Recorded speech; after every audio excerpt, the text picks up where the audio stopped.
আসসালামু আলাইকুম। কেমন আছেন সবাই আমার ভালোবাসার বন্ধুরা? আশা করি ভালো। তো আজকে আমি একটা জিনিসের সাথে আপনাদের পরিচয় করে দিতেছি, সেটা হলো গ্রাম বাংলার কাঞ্জির চাল। এটা দিয়ে আমি এখন জাউ রান্না করব আর সাথে করব রসুনের ভর্তা।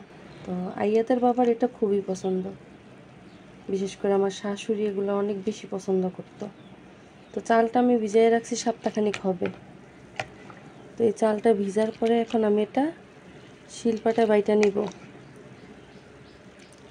এটাই মানে প্রথম অবস্থা দেখা গেছে কি, এই চালের গন্ধ বা যাও, আবার এটা ভাতও রান্না করে খাওয়া যায়, পিঠা বানায় খাওয়া যায়, কোনোটাই আমি নিতে পারতাম না। আমার কাছে খুব খারাপ লাগতো স্মেলটা।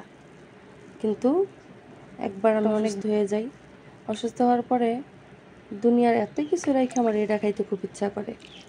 কেন সেটা আল্লাহ তাআলাই কইতে পারবো।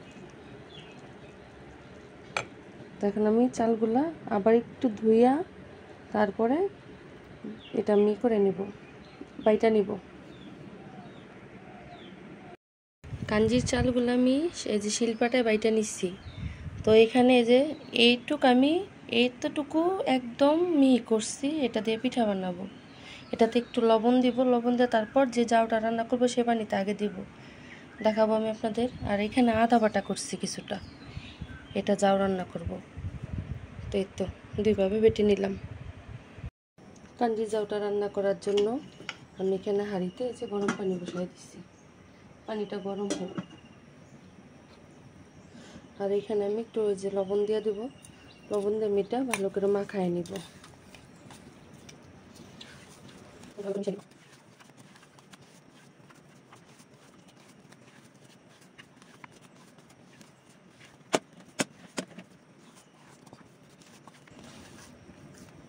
বাকি প্রসেস করব।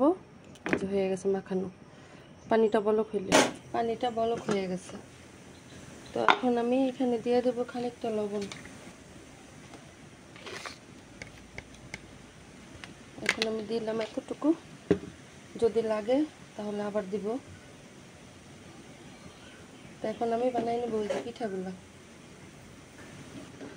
তো ওই যে এখান থেকে আমি একটু নিলাম, নিয়ে হাতে নিলাম, এই যে এরকম করে জাস্ট এই যে দুই আঙ্গুলে চাপা দিলাম, দুই আঙ্গুলে চাপা দিয়ে এই যে হয়ে গেছে পিঠা।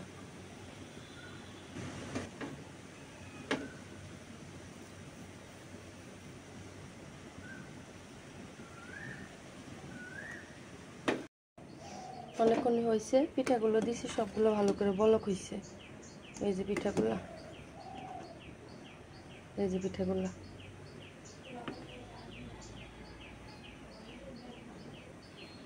আর এখন আমি যে আধ বাটা করে রাখছি চালগুলো, এগুলোতে একটু পানি মিশিয়ে দিব।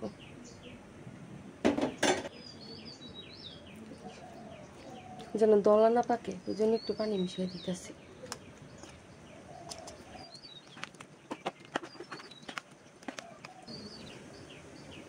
ভালো করে মিক্স করে নিছি। এখন আমি এই চালের গুঁড়োটা, আদা চাল বাটাটা যেটা, এটা এতে দিয়ে দিন। নাড়তে হইব যেন দলা না পাকে।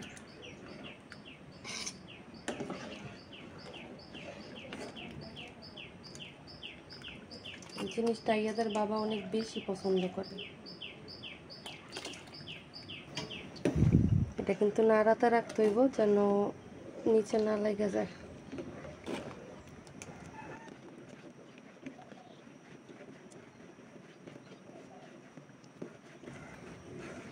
যত জাল হইব তত এটা ঘন হয়ে আইব। এই যে ঘন হওয়া শুরু হয়েছে।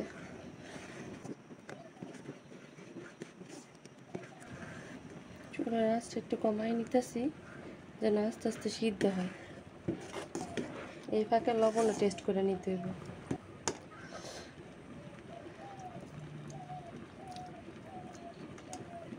অনেক লবণ লাগে এগুলাতে, কতগুলো লবণ দিছি তাও আবার লবণ লাগবে। আর একটু লবণ দিতেছি।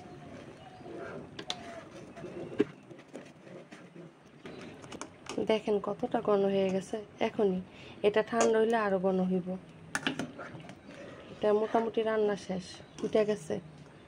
কারণ চালগুলো তো ভিজানো আবার বাটা, বেশিক্ষণ সময় লাগে না হইতে। প্রসেসিংয়ে যতটা দেরি লাগে ততটা দেরি লাগে, কারণ এই চালটা 4-5 দিন 7 দিন এক এক টাইমে এক এক রকম। যত গরম থাকবো, গরম বেশি হইলে 3-4 দিনেই এটা হয়ে যায় কাঞ্জি খাওয়ার জন্য রেডি। আর যদি ঠান্ডার দিন থাকে তাহলে তো অনেক দিন লাগে।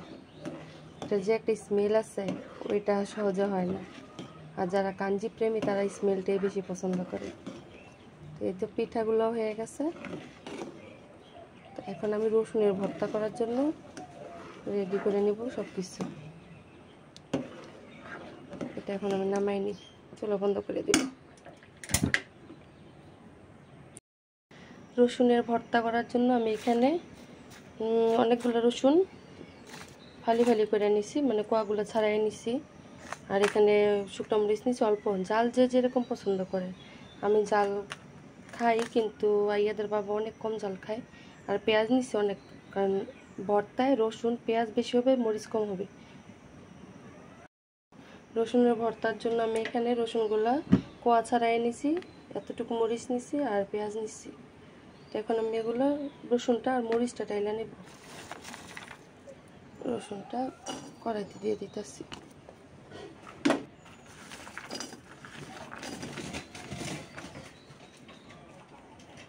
প্রথমে রসুনগুলো ভালো করে টাইলা নেব।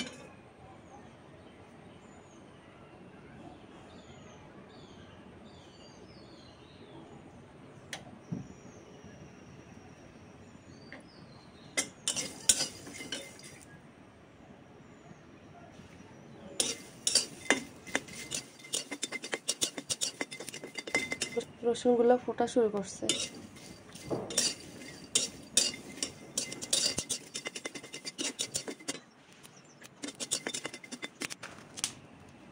এখন আমি শুকনো মরিচগুলো দিয়ে দিব।